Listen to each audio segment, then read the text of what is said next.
Right, so it's time to transform this Torana. It's never going to look the same again. So I've got the GPAK stripes delivered. I got them through graphicsunlimited.com.au. They were really, really good to deal with.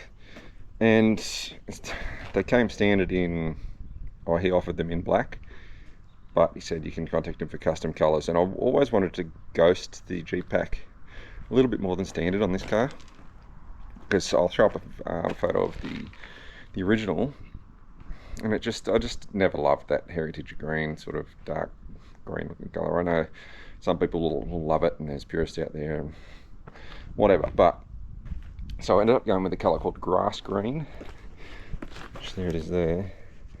So it's going to be reasonably similar and just not stand out as much.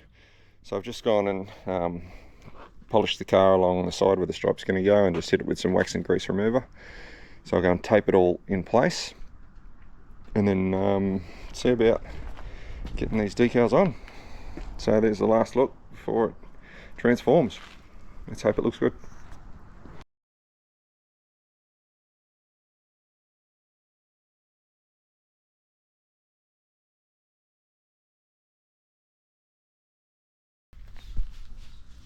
So there we go.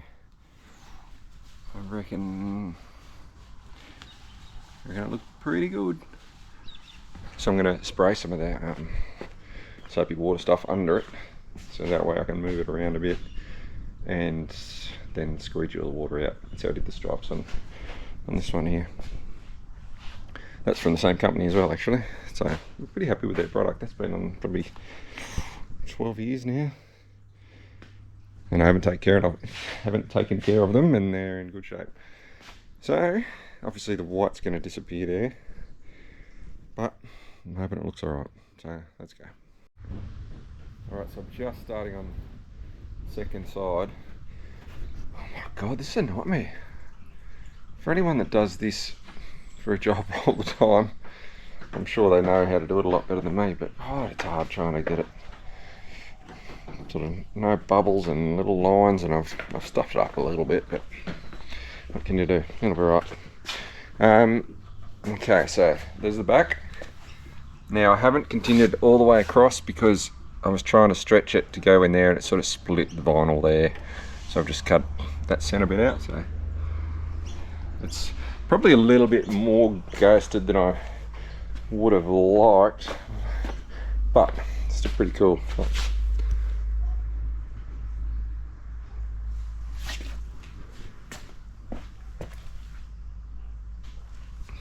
So there's a few little stuff ups, like you can see that there. It's just where it's sort of bunched up on itself. A little line there. It's actually quite bloody tricky, but yeah, 90% of the time you're looking at it, you won't sort of see. I'll see it, but most other people won't. But there we go. I'll get it out in the sunlight hopefully later before it gets dark, but I've still got 3 more bits to do on this side. This one, bug it up, just this bit, because it's so thin, it wants to sort of stretch and expand, and then you got to pull it back in. Get that little bit there, and this here. Where are we looking? Yeah. Anyway, what can you do? Maybe down the track, if I really want to fix it, I can just order whatever panels I need and redo them, but yeah, it looks pretty good. So here we go.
By the way, it's still very slow to build oil pressure this day.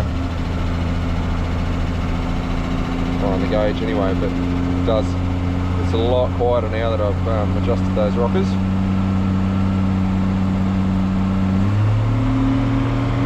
Look at that gauge.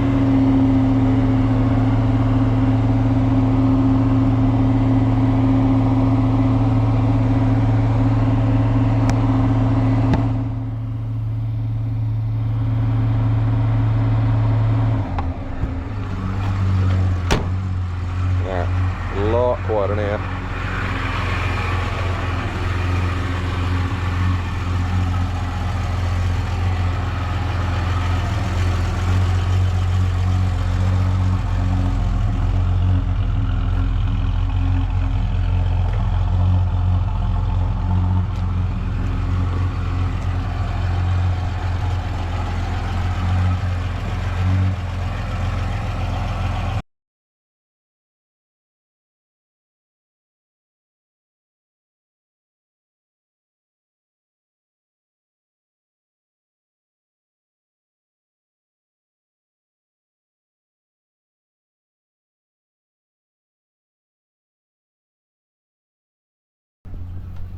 Well, here we go, a bit of a road trip. So I'm taking Dad's old Torana on a road trip to Koorawatha. There's a bit of a car show on Saturday, and it's a bit of an annual meet-up for some mates in the Junkers. It's the car club I'm part of. It's sort of halfway between a few of us, and I've been able to make it the last few years. So I'm going to cruise this. All the stripes are all done. Actually looks like in the light yesterday that made the paint look really yellow, but yeah, I'm starting to like it more and more. So the wife's going to drive the ute later, meet up with us. Here you go. So I just topped the diff up with about 400 ml of diff oil that I found in the shed, because I just thought, oh, that's probably been leaking for 20 years. So hopefully that stops that from destroying itself. Let's go. See.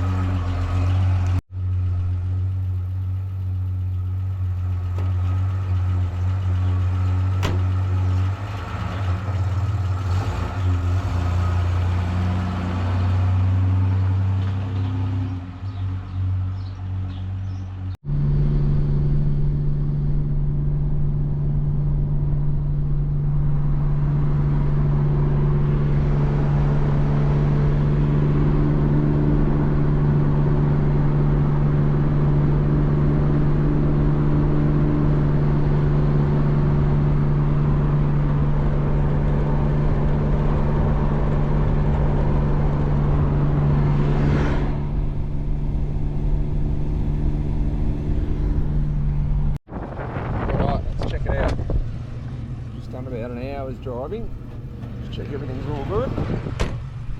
It's not leaking auto fluid anymore. It was leaking because I hadn't plugged up the speedo hole. Alright, that all looks good.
This is not ideal. The engine's always taken a little bit to build up oil pressure. And now it's not.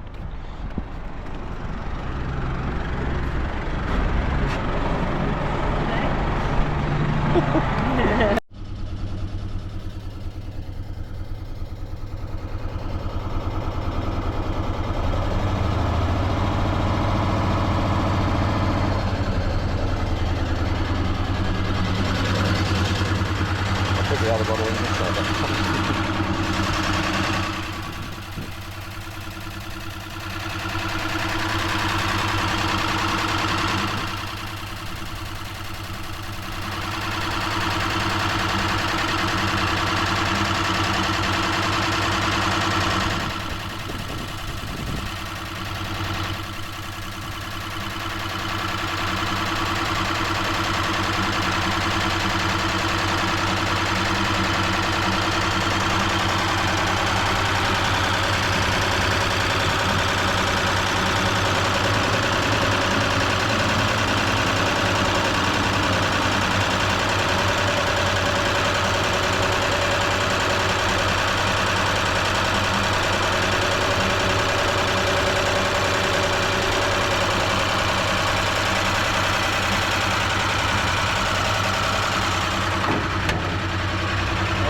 Guys.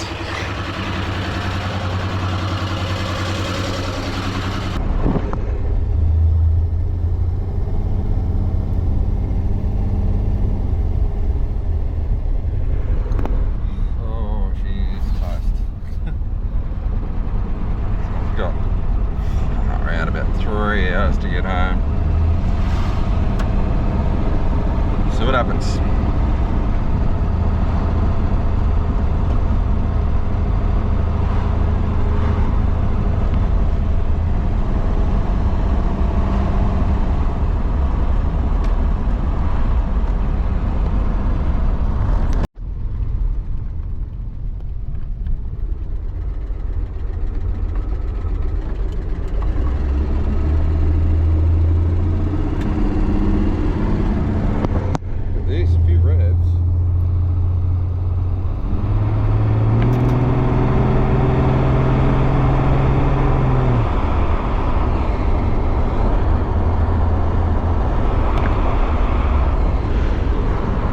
Registering oil pressure.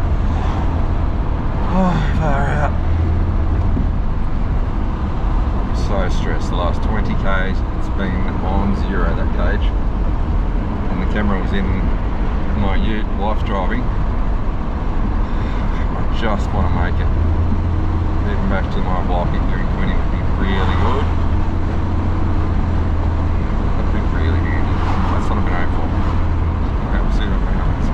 But that was promising. A few revs, and after 2 bottles of Lucas, it seems to be at least building some oil pressure. So God knows what's happened, but so this morning, car drove fine yesterday. It's always struggled, always noticed it just takes a while to build oil pressure, but then once you're running, it was on full oil pressure yesterday, all the way. This morning I went to start it. It was a bit cold, but not too bad.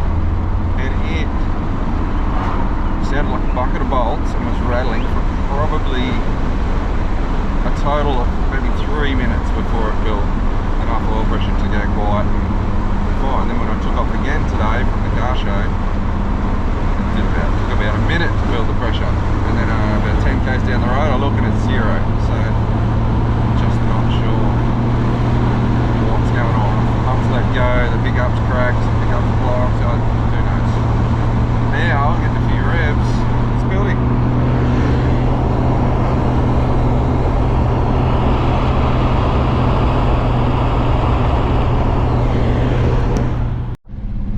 It's still not healthy. Just stop for a second.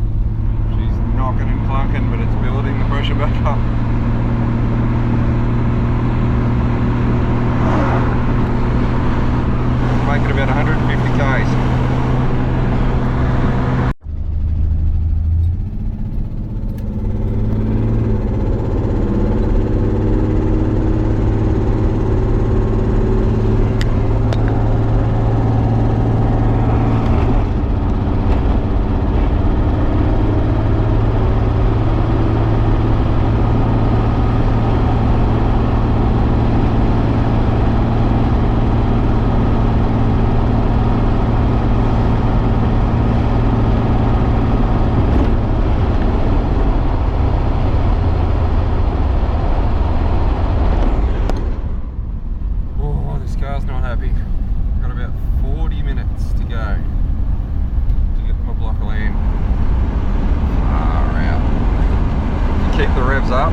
slow down for town or any intersections, it drops back to 0 and it takes forever to build back up. Oh dear.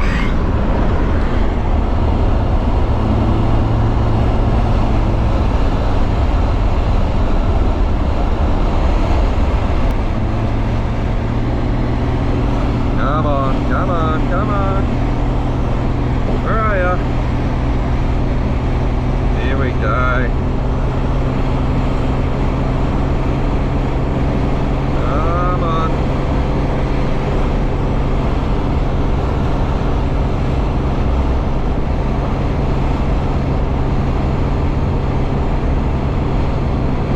Oh, this is bad.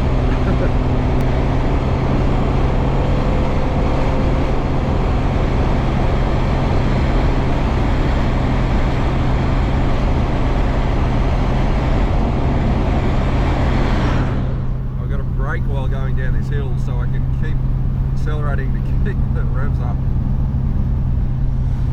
keep that pressure, or once I lose it, it takes me half an hour to get it back again. All probably, I reckon, maybe 10 psi there.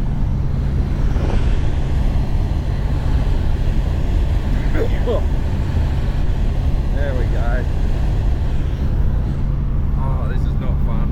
The engine's chuffing a bit too, it's spewing oil out the breather, so like all those fumes are coming in the car. I've got the windows down to try and help. Oh, far out. I'm just glad I didn't drive to Sydney to try and get that photo.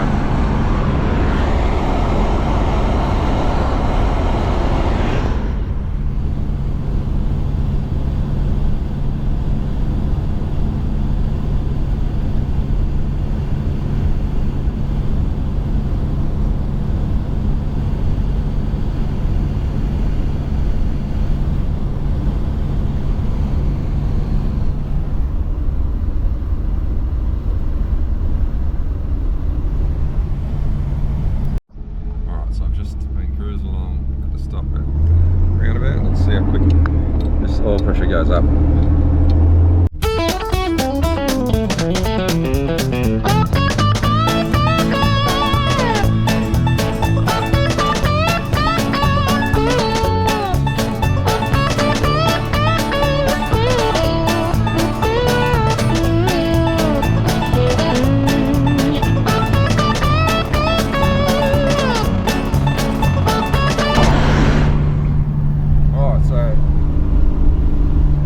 Doing 100 k's an hour. I was just watching the timer on the camera.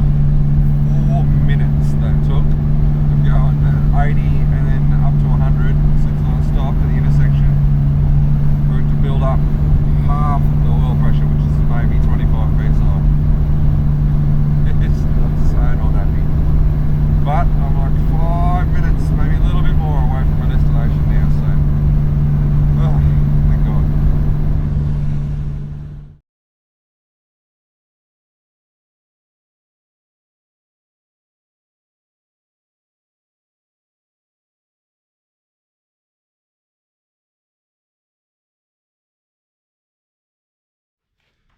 Alright, so as you can see by that last clip, Mum and Dad's car made it back to Uranquinny, and that's currently where it stays. Still not sure what happened. It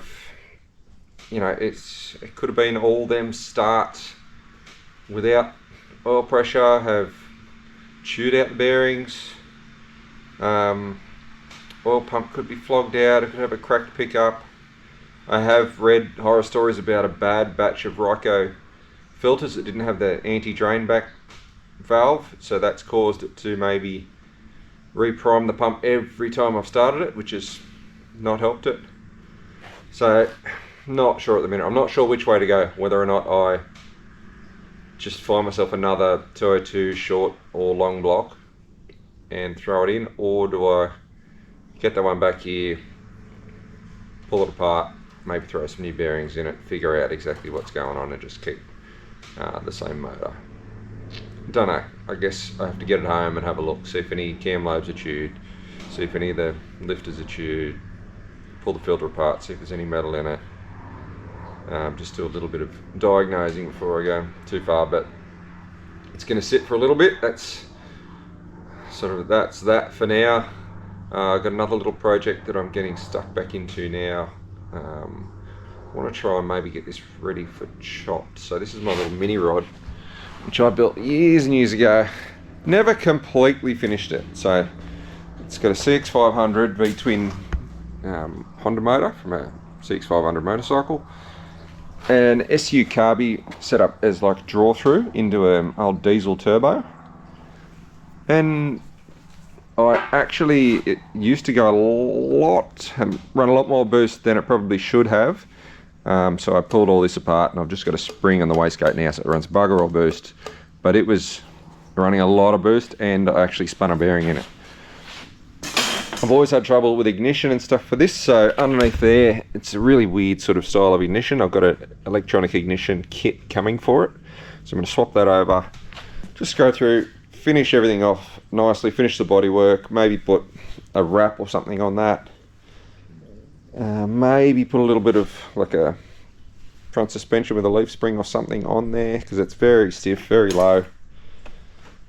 Yeah, it's just a single-seater little fun car. I'll throw in just a couple of little clips of it, sort of back when it was running well. It's fun.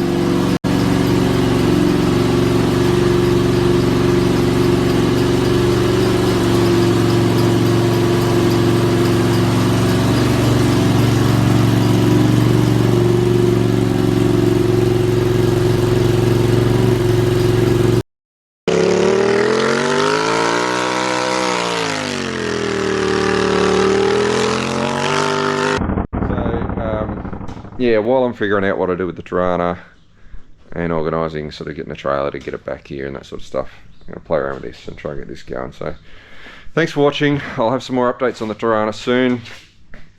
In the meantime, I'm going to be doing a video on fixing this up, so check that out. Thanks for watching.